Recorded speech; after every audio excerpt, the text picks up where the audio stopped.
నేను గజపతి నగరంలో అప్పలనాయుడు గారికి సీట్ వస్తుందని గుండె మీద చేసుకుని చెప్పగలిగే అవకాశం ఉందా? Governor rule ordered by Nara Chandrababu Naidu only.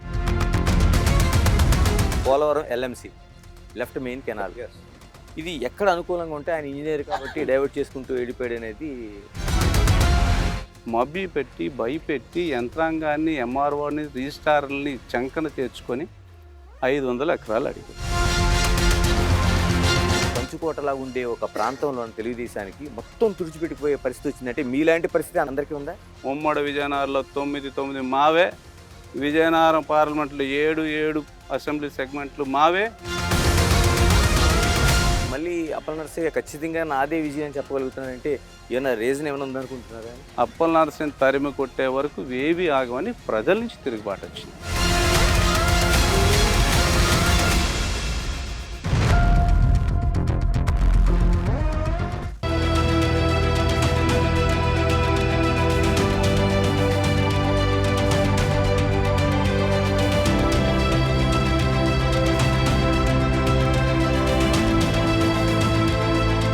Uttarandhra జిల్లాలో ప్రత్యేకంగా గజపతి నగరం జిల్లాలో పైడితల్లి నాయుడు పేరు తెలియని వాళ్ళు ఉండరు.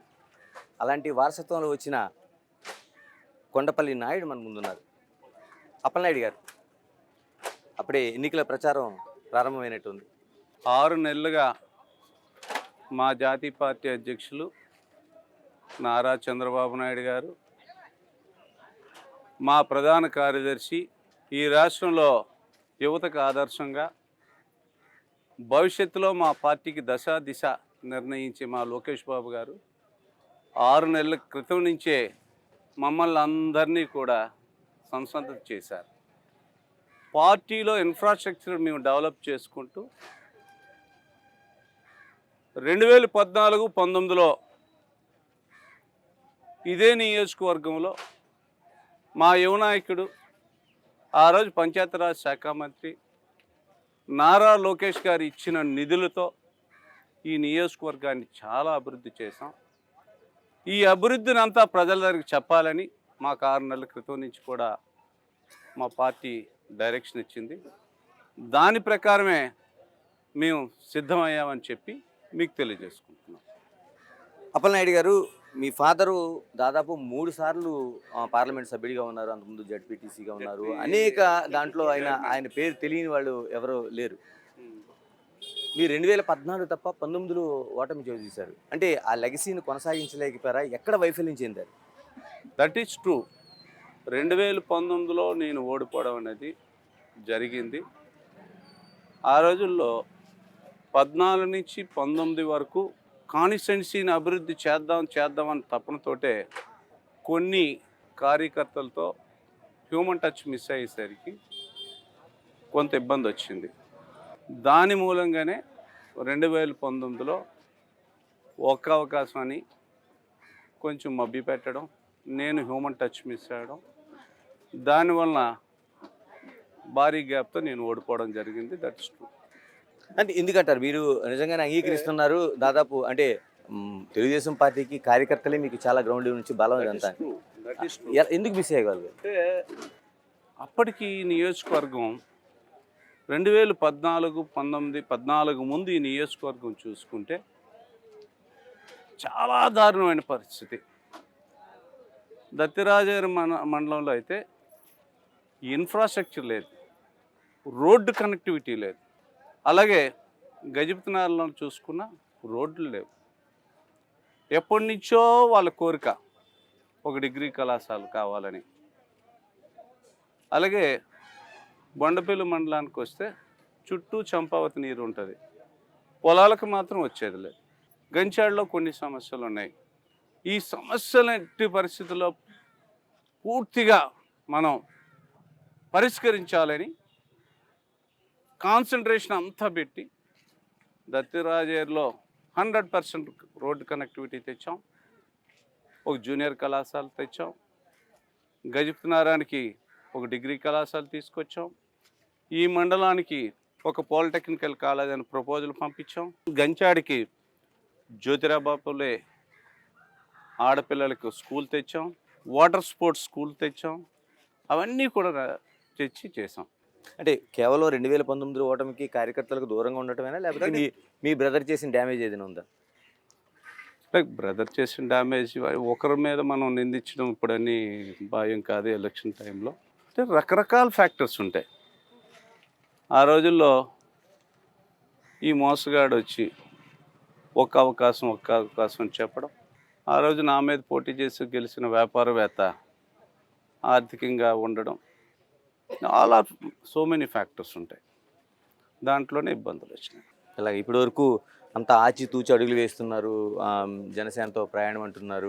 మరోవైపు ఇప్పుడు కూడా సీట్లపైన ఒక స్పష్టత రాలేదు. నేను గజపతి నగరంలో అప్పలనాయుడు గారికి సీట్ వస్తుందని అప్పలనాయుడుగా మీరు గుండెల మీద చేసుకుని చెప్పగలిగే అవకాశం ఉందా? తెలుగుదేశం పార్టీలో దెర్ ఇస్ నో డిఫరెన్స్. మేమందరం కార్యకర్తలం. But put up in some places, I put up in some places, ఈ put up in some like that ఉంటుంది. మేమందరం కార్యకర్తలం. నిర్ణయం తీసుకునేది మా జాతీయ పార్టీ అధ్యక్షులు నారా చంద్రబాబు నాయుడు గారు. మాకు దిశ నిర్ణయించేది మా యువ నాయకుడు నారా లోకేష్ గారు. వాళ్ళు నిర్ణయాలు తీసుకుంటారు, వాళ్ళు చేస్తారు. కార్యకర్తలుగా మేము వారు చెప్పిన పని చేయడమే మా డ్యూటీ. అంటే సీటు రాకపోయినా లైక్ చెప్తున్నా కదా, ఫేర్గా చెప్పేస్తా ఉన్నాం. మేమందరం కార్యకర్తలమే. There is no difference among us. We are in one family, that is governor ruled, ordered by the Nara Chandrababu Naidu only, nobody else. 141 పంచాయతీలు ఉన్నాయి ఈ నియోజకవర్గానికి. ప్రతి ఎకరానికి నీళ్ళు ఇస్తామని చెప్పి తెలియజేసుకుంటున్నాం. పకడ్బందీగా దానికి ప్రణాళికలు ఆలోచించుకునే పెట్టుకున్నాం. మా అధ్యక్షుల వారికి చెప్పాం, మా యువ నాయకుడికి కూడా చెప్పాం. వారు కూడా దాని మీద ఎగ్జామిన్ చేస్తూ ఉన్నారు. ఈ నియోజకవర్గంలో ఇటీవలే మొన్న ఎప్పుడో చేసాం, పోలవరం ఎడమ కాలువలో వచ్చినప్పుడు ఎంత దారుణమైన ట్విస్టులు అంటే, పూర్తిగా బాబు జగజీవనరావు సృజల స్రవంతిని డిజైన్ మార్చేసి స్థానిక శాసనసభ్యుడు అప్పలనరసయ్య గారు లేఅవుట్లు ఉన్నాయని, వాళ్ళ నాయకులు లేఅవుట్లు ఉన్నాయని చెప్పి కాలువల్ని ఇష్టం వచ్చినట్టు తిప్పి పంట పొలాలను మొత్తం కాలువగా తయారు చేసి ఆ డిజైన్ పాడు చేశారు. అది కూడా మా నాయకులకి, మా లోకేష్ బాబు గారి పర్యటనలో చూపిస్తాం. దాన్ని కూడా రద్దు చేయాలని మా పార్టీని కోరుతాం. మా నియోజకవర్గంలో ఉన్న ఒకటే ఒక ఫ్యాక్టరీ, భీమసింగి కోఆపరేటివ్ షుగర్స్, 14 నుంచి 19 వరకు దిగ్విజయంగా నడిచింది. ఏ కప్స్ లేవు. దానికి మోడర్నైజేషన్ కింద నారా చంద్రబాబు నాయుడు గారు అప్పుడు ముఖ్యమంత్రిగా 12.5 కోట్లు ఇచ్చారు మోడర్నైజేషన్ చేయడానికి. అన్ఎక్స్పెక్టెడ్లీ ప్రభుత్వం మారడం, ఆ డబ్బుని వెనక్కి పంపించేయడం, ఆ ఇండస్ట్రీని మూతవేయగా కొన్ని లక్షల కుటుంబాలు ఎన్ని ఇబ్బందులు పడుతున్నారంటే యూ షుడ్ సీ దెమ్. గ్రామాల్లోకి వెళ్ళి చూడండి. జామి మండలం, గంచాడ మండలంలో వెళ్ళి చూస్తే కడుపు తరుక్కుపోద్ది.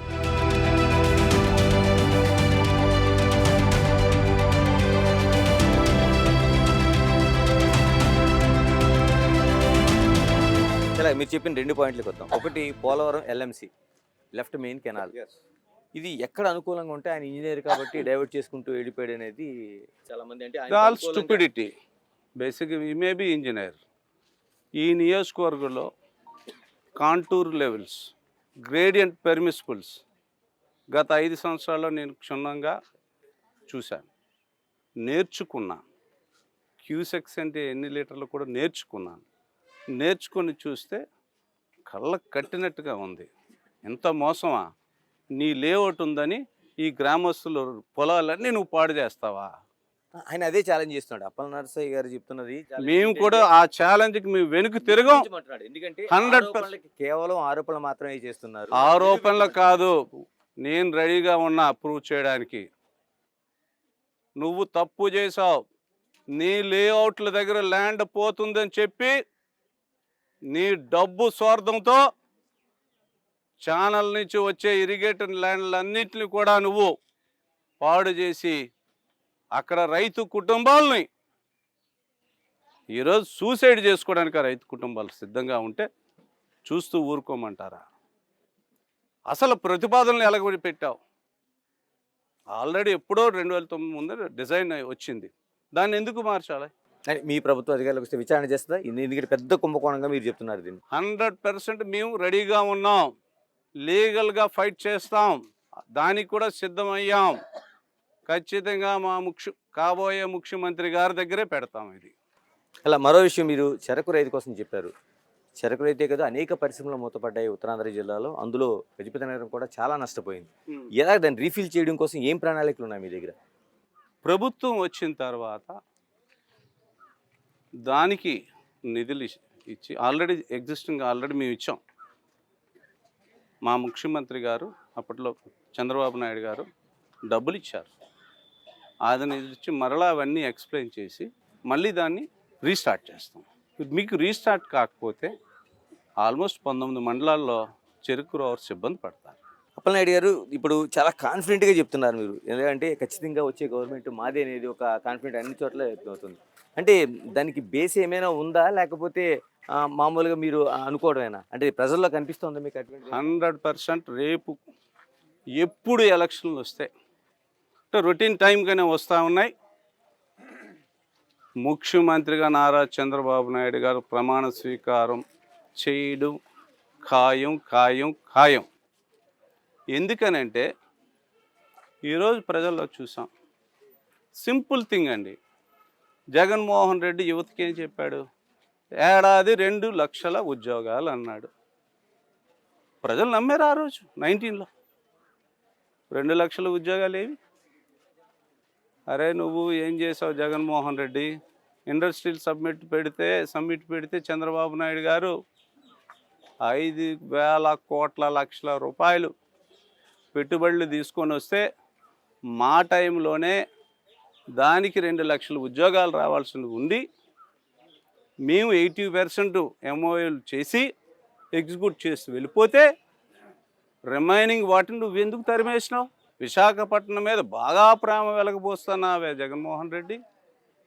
విశాఖపట్నంలో ఈరోజు 40,000 కోట్ల రూపాయలు నువ్వు దోసుకున్నావు. ఉత్తరాంధ్రకి నువ్వు రైల్వే జోన్ కేంద్రం ఇస్తే దాని గురించి మాట్లాడు. వెళ్ళిపోయిన ఇండస్ట్రీ పెట్టుబడుల గురించి మాట్లాడు.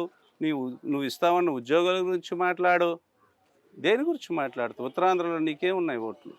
ఒకటి అడుగుతా ఉన్నా, నువ్వు తీసుకున్న అప్పులకి నువ్వు జవాబు చెప్పగలవా జగన్మోహన్ రెడ్డి?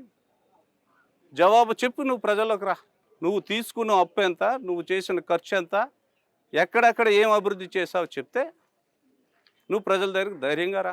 ఇలా ఇంకొంచెం వెనక్కి వెళ్తాను అప్పలనాయుడు గారు. ఎలాగంటే ఇప్పుడు మీరు చెప్తుంటే కార్యకర్తలు కొంచెం దూరంగా ఉన్నారు 2014లో అనేది, దాని 19లో దానికి ఆ పీరియడ్లో నష్టపోయామన్నారు.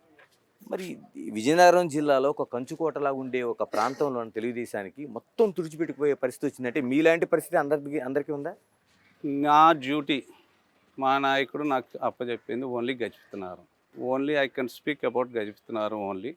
మాకు నష్టం జరిగింది, పార్టీకి నష్టం జరిగింది, ఒక్కొక్క కాన్స్టిట్యున్సీలో వేరియస్ రీజన్స్తో నష్టం జరిగింది. కానీ ఆ రోజు ప్రజలందరూ కూడా ఈ జగన్మోహన్ రెడ్డి చెప్పిన మోసంలో బోల్తా పడినారు. ఒక అవకాశం ఇవ్వండి, మా డోక్రా మహిళలకి అది భలే చెప్పాడు. ఉన్న అప్పులన్నీ కూడా రుణమాఫీ అన్నాడు. 50 పైసలకి ఇస్తాడని సరే మా చెల్లెమ్మలందరూ గుద్దారు. పోలీస్ డిపార్ట్మెంట్కి వెళ్ళాడు. వారానికి ఒక రోజు ఆఫ్ అన్నారు. మీ పిఎఫ్లు సిఎఫ్ అన్నీ ఇస్తా అన్నాడు. వాళ్ళు బోల్తా పడ్డారు. ఆర్టీసీ కార్మికులు ఈరోజు రోడ్డును పడి ఏడుస్తూ ఉన్నారు. మిమ్మల్ని ప్రభుత్వ ఉద్యోగాలుగా చేస్తాను, కార్పొరేషన్ అయితే మీకు సక్రమంగా జీతాలు ఇవ్వలేకపోతున్నాం అన్నాడు. వాళ్ళు అలాగ మోసపోయారు. ముఖ్యంగా మీకు అందరికీ తెలుసు, సిపిఎస్ ఓపీఎస్ తగు. నీ తండ్రి చేసింది మోసానికి ఆ రోజు నువ్వెందుకు ప్రశ్నించలేదు? బెంగళూరులో ఉన్నావా జగన్మోహన్ రెడ్డి? ఆ రోజు నీ తండ్రి అసెంబ్లీలో తీర్మానం పెట్టినప్పుడు నువ్వు డబ్బులు లెక్క పెట్టుకుంటున్నావా? నీ తండ్రే కదా అప్పుడు ఓపీఎస్ని సిపిఎస్కి మార్చాడు. అప్పుడు నువ్వేం చేసావు? మొన్న ఎన్నికల ముందు వచ్చి ప్రమాణ స్వీకారం చేసిన 3వ రోజునే అన్నాడు. ఈరోజు 5 సంవత్సరాలు కావాల్సింది. ఉద్యోగస్తులందరూ అప్పుడు అన్నారు. అంటే రకరకాల కారణాలు, అంటే ఒకటే అనుకోవచ్చు, అన్ని కారణాల్లో మేము మునిగిపోయినాం. పార్టీలో మా జిల్లా ఇంకా దెబ్బతిన్నది. మా తప్పులు మేము తెలుసుకున్నాం. ఏం చేయాలో మా నాయకుడు మాకు దిశానిర్దేశం చేశారు. ముఖ్యంగా మా యువ నాయకుడు లోకేష్ గారు అయితే రైట్ డైరెక్షన్లో నడిపించారు. 100%. ఉమ్మడి విజయనగరంలో 9 మావే, విజయనగరం పార్లమెంట్లో 7 అసెంబ్లీ సెగ్మెంట్లు మావే, పార్లమెంటు కూడా హైయెస్ట్ మెజారిటీతో మేము గెలుస్తాం, ఇది ఖాయం. మరోవైపు పవన్ కళ్యాణ్తో ఒక ప్రయాణం జరుగుతుంది జనసేనతోని. ఎలాంటి కోఆర్డినేషన్ జరుగుతుంది మీ మధ్య? కోఆర్డినేషన్ అయితే స్థానికంగా ఉండే జనసేన నాయకులకి మాకు వీఆర్ బ్రదర్స్ లాగే వెళ్ళిపోతూ ఉన్నాం, ఎక్కడ మాకు గ్యాప్ లేదు. అంటే వైసీపీ నుంచి ఒక చిన్న ర్యాక్ ఒకటి వాళ్ళు చూపిస్తున్నారు. ఎందుకంటే జనసేన పార్టీ నుంచి పవన్ కళ్యాణ్ పెద్ద కాపు, మా జిల్లాలో ఉండేదంతా తూర్పు కాపు కాబట్టి ఒక ర్యాక్ ఉంది. పవన్ కళ్యాణ్ కూడా ఈ కాపులు ప్రయాణం చేయరని ఒక ఇష్యూని బయటికి తీసుకొస్తున్నారు వాళ్ళు. మీరు చెప్పింది కాపు అనేది ఎప్పుడో 30-40 సంవత్సరాల క్రితం నాకు తెలిసి, నేను అప్పుడు బాగా చిన్న అంటే బ్రహ్మానంద రెడ్డి ఆ టైంలోన టు ఇంప్రూవ్ ఫైనాన్షియల్లీ అని చెప్పి చిన్నది పెట్టారు, కానీ మా కాపు రికార్డ్స్లో ఎక్కడా లేదు.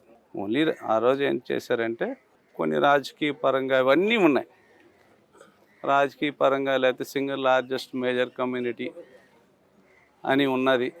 దీంట్లో మీకు తెలుసు రాజకీయాల్లో పెద్దలు ఏ విధంగా ఆలోచిస్తారో, let us break up this largest community అని ఆ రోజు చేశారు. బట్ ఈరోజు వీఆర్ ఆల్ టుగెదర్. ఖచ్చితంగా స్టేట్లో ఉండే కాపు అనే వాళ్ళందరూ కూడా ఈరోజు ఒకరో ఇద్దరు దూరంగా ఉన్నాను, రేపు మాత్రం చంద్రబాబు నాయుడుతో మేము ప్రయాణం చేయడానికి సిద్ధంగా ఉన్నాం 100%.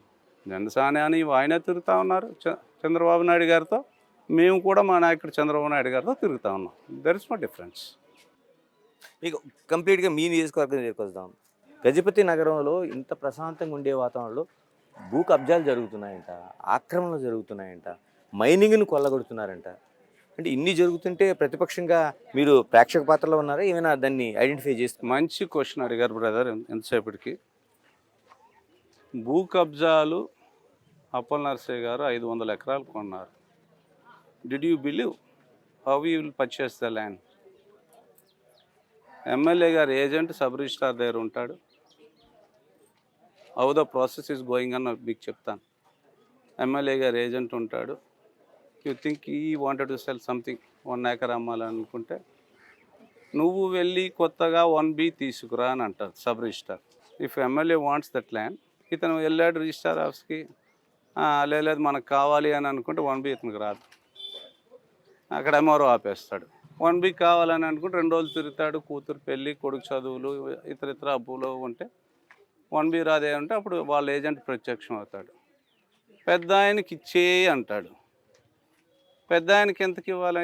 100 రూపాయలు ల్యాండ్ 50 రూపాయలు రిబేట్. ఆ రిబేట్లో ఇంకా దర్శనం ఆదరుకో, లేకపోతే ప్రభుత్వం ఆపే వరకు, మారే వరకు ఉండాలి. ఆ విధంగా మబ్బి పెట్టి భయపెట్టి యంత్రాంగాన్ని, ఎంఆర్ఓని, రిజిస్ట్రార్లని చంకన చేర్చుకొని 500 ఎకరాలు అడిగారు, కొన్నాం. ఓన్లీ ఇక్కడ ఈ గజపతి నగరం ఆ దత్తిరాజా నుంచి ఆ చివరికి వెళ్ళే వరకు.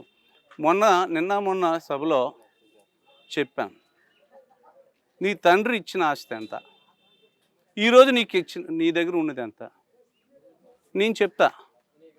నేను ప్రాక్టీస్లో ఎంత సంపాదించానో, మా తండ్రి గారు ఎంత ఇచ్చారో నేను ఓపెన్గా చెప్తా. నువ్వు చెప్పగలవా అప్పల్ నర్సయ్య అని ప్రశ్నించాను. వారు ఆ ప్రశ్నకి సమాధానం ఇంకొక తరం ఆయన రాలేదు. ఇసుక మీద ముట్టడి చేసి మా కార్యకర్తలు అందరం వెళ్ళి ఒక లారీ లోడ్ అయ్యి ఉంటే దాన్ని ఆపాం. ఆ లారీ చూస్తే పేరు రిజిస్టర్ బొత్స సత్యబాబు గారిదని అన్నారు. Is owner for that said lorry.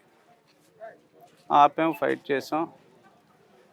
కొంతమంది ఉద్యోగస్తులు వచ్చారు, ఇష్యూ ఫ్లేర్ అప్ అయితే మళ్ళీ ఇబ్బంది అనుకున్నారు, ఏమనుకున్నారో మాకు తెలియదు. వచ్చారు, మేము అన్నాం కేసు పెట్టాల్సిందని చెప్పి మూర్ఖంగా కూర్చుంటే కేసు పెట్టేసాం అని చెప్పి తీసుకెళ్ళారు. బ్లడీ బగ్గర్స్ ఇక్కడి నుంచి విజయనగరం వెళ్ళే వరకు వెళ్ళారు. అక్కడ they taken U turn and gone for empty. We చేసిద్దాం. పోలీస్ డిపార్ట్మెంట్ సహకరించలా, రెవెన్యూ సహకరించలా, మైన్స్ వాళ్ళు సహకరించలా. అయినా సరే మేము ఫైటింగ్ ఆపలా. మధ్యలో కొద్ది నెలలు ఆపాం, మళ్ళా స్టార్ట్ చేస్తాం. అగైన్ మేము అక్కడికి వెళ్ళి కొట్లాడాం. అలా కంటిన్యూస్గా కొట్లాడుతూ ఉన్నాం. అయినా సరే కొన్ని 100,000 టన్నులు అప్పల్ నర్సయ్య అమ్ముకున్నారు. You believe? గ్రావెల్ కొండలు ఉండేవి చుట్టుపక్కల అంతా. ఈ అంబటి వలస ఈ గ్రామాల్లో చాలా గ్రామాల్లో గ్రావెల్ కొండలు లేవు ఇక్కడ. చూసేసరికి గవర్నమెంట్ పర్మిషన్ తీసుకొని మనకి ఇక్కడ కొత్తగా డెవలప్మెంట్లో 3rd లైన్ వేస్తూ ఉన్నది, దానికి అమ్మేశారట. మేము వెళ్ళి కొట్లాట్లకు వెళ్తే పర్మిషన్, పోలీస్ వాళ్ళేమో మమ్మల్ని కేసులు పెడతాం, కేసులు పెట్టదు. ఇవన్నిటికీ వాళ్ళన్న నెక్స్ట్ సీఎం ఏదో అంటారు విజయనగరంలో, మాకు తెలియదు, బొత్స సత్యనారాయణ, ఆయన ఇన్ఫ్లుయెన్స్ పెట్టి అధికారులందరూ దాసోహం అయినారు. దాని మీద అతను ఎక్కడా కూడా ఇన్వాల్వ్ కావలేదు, కానీ అంటే కేసుల్లో ఇన్వాల్వ్ రాలేదు. కానీ ప్రజలైతే మాత్రం వీడిని తరిమి కొట్టే వరకు ఇవన్నీ ఆగవని చెప్పి ప్రిపేర్ అయ్యారు. ఇది చాలా పెద్ద ఇష్యూస్ జరిగినాయి, మైనింగ్ దందాలు చాలా పెద్ద ఇష్యూస్ చేసాం. అయినా వాడు అట్లా గవర్నమెంట్ అప్పర్ హ్యాండ్ తీసుకొని మమ్మల్ని తొక్కుపెట్టారు. అంతే, న్యాయస్థానాలకు వెళ్ళి పోరాటం అటువంటి ఏం చేసే ప్రయత్నం ఏం చేయలేదు మీరు? మేము ఆర్టీఏ ద్వారా పెట్టాం. న్యాయస్థానానికి వెళ్ళాలని అంటే ఆర్టీఏ కావాలన్నారు. Unless until you get a proper పేపర్లు అని చెప్పారు. మా రాష్ట్ర పార్టీని కూడా అడిగాం, మా రాష్ట్ర పార్టీ కూడా ఆ సహకారం తీసుకొని అన్నీ పంపించాం. అప్లై నో రిప్లై లాగా వాళ్ళు అసలు ఎక్కడ. కానీ పోరాటం చేసాం, ఫలితంగా ప్రజల నుంచి మంచి స్పందన వచ్చింది.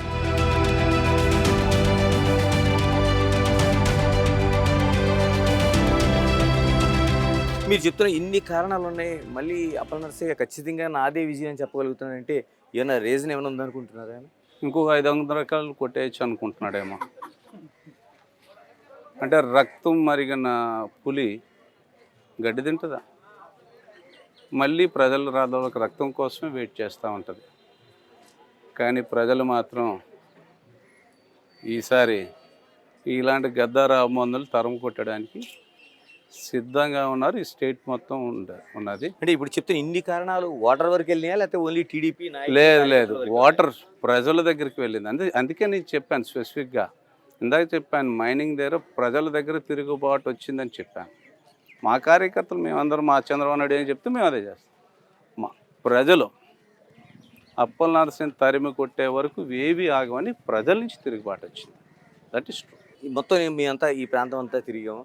ఇన్ని సంవత్సరాలుగా ప్రజాప్రతినిధులు ఉన్నారు, మీ హయం అయింది, వైసీపీది అయింది, ఇన్నైనా ఒక మంచి రోడ్డు కనిపించటం లేదు, ఒక మంచి ఇది ఎక్కడ కనిపించట్లేదు మాకు అసలు. అండ్ ఏంటి రెండు చోట్ల ఎందుకు వైఫల్యం కనిపిస్తుంది? ఎన్ఆర్జీఎస్ కింద ప్రతి గ్రామంలో రోడ్లు వేసాం. ఈఏపీ కింద 33 కోట్ల రూపాయలు ఇచ్చాం. హైయెస్ట్ రోడ్డు కనెక్టివిటీ 2014-2019లోనే జరిగింది. అన్ని గ్రామాల్లో సీసీ రోడ్లు వేసాం. ఈ గ్రామంలోనే చూసుకుంటే ముఖ్యమంత్రి గారు ఒకరోజు మీటింగ్లో వచ్చి 2 కోట్ల నిధులు ఇచ్చి రోడ్లు వేశారు. 5 సంవత్సరాలకి వీళ్ళు ఏం మెయింటైన్ చేస్తారు కదా, మెయింటైన్ చేయకపోవడం వల్ల, డ్రైనేజీలు సిల్ట్ తీయకపోవడం వల్ల మొత్తం రోడ్లన్నీ ఖరాబ్ అయినాయి. మా టైంలో చాలా బాగా చేసాం. ఈవెన్ రింగ్ రోడ్ ప్రపోజల్ కూడా అప్పుడు మేమే పెట్టాం. Ganchada tourism, national highway road tourism 2014-19 వరకు వచ్చిందే. అప్పుడే నిధులు ఇచ్చాం, శాంక్షన్ చేసుకుంటూ వచ్చాం. ఆ రోజులు మీకు చెప్పడం వచ్చాను. కొండపల్లి లిఫ్ట్ ఇరిగేషన్ స్కీమ్ 39 కోట్లతో ఇచ్చాం. ఆ గంజాడ మండలం ఎగువ ప్రాంతంలో ఉండే వాళ్ళకి లిఫ్ట్ ద్వారా పంటలు పండిద్దామని ఫైనాన్షియల్ శాంక్షన్స్ ఇచ్చాం. అలొకేషన్ కూడా అయింది. వీళ్ళు కంటిన్యూ చేయలేకపోయినాయి. రోడ్లు అయితే ఇన్ఫ్రాస్ట్రక్చర్ చాలా బాగా చేసాం. ఇందాక చెప్పాను మీకు, ఈ స్కూల్కి వెళ్ళే రోడ్డు చూడండి, పాడైపోయి ఉంటుంది. అప్పల నరసయ్య గారు వేండ్రామ్ విలేజ్ పక్క నుంచి అతను లారీలు వెళ్తాయి. జస్ట్ మీరైతే ఆ రోడ్డుకి వెళ్తే ఓ రన్వే వచ్చేసిందా అని అనుకుంటారు. ఎయిర్పోర్ట్ రన్వేనో అలాగ ఉంటుంది. 5 సంవత్సరాలకి ఏమీ లేదు. 500 ఎకరాలు సంపాదించుకోవడం తప్పితే ఇంకేం. ఇలా ఈసారి చాలా గట్టి పోటీ ఉందంట మీ పార్టీలో టికెట్ కోసం. సింపుల్ థింగ్ బ్రదర్, ఒకటే చెప్తాను, మా పార్టీ టికెట్లు అన్నీ మా నాయకుడు చూసుకుంటారు. I'm no way connected that. ఓన్లీ కార్యకర్తగా, పార్టీ వర్కర్గా నేను పనిచేయడమే నా డ్యూటీ. ఓకేనా? థ్యాంక్ యూ అండి. Thank you very much. Thank you brother. ఇది మనకి గజపతి నగరంలో నేను ఎమ్మెల్యే కార్యక్రమంలో టీడీపీ చాలా ఉత్సాహంగా ఇప్పటికే గ్రౌండ్ లెవెల్ స్థాయిలో అనేక ప్రచారాలు సాగిస్తుంది, మీటింగ్లు వేస్తుంది. అంటే పార్టీ నిర్ణయం ఏదైతే ఇక్కడ మా నిర్ణయం అదే అవుతుంది. ఎవరికి టికెట్ ఇచ్చినా పార్టీ సమిష్టిగా పనిచేయడం అనేదే మా కర్తవ్యాన్ని అప్పలనాయుడు గారు స్పష్టం చేస్తున్నారు. ఇది నేను ఎమ్మెల్యేలో ఈరోజు ఇక్కడ. రేపు మరొక కార్యక్రమంతో మళ్ళీ కలుసుకుందాం. Signing off, this is Ganesh.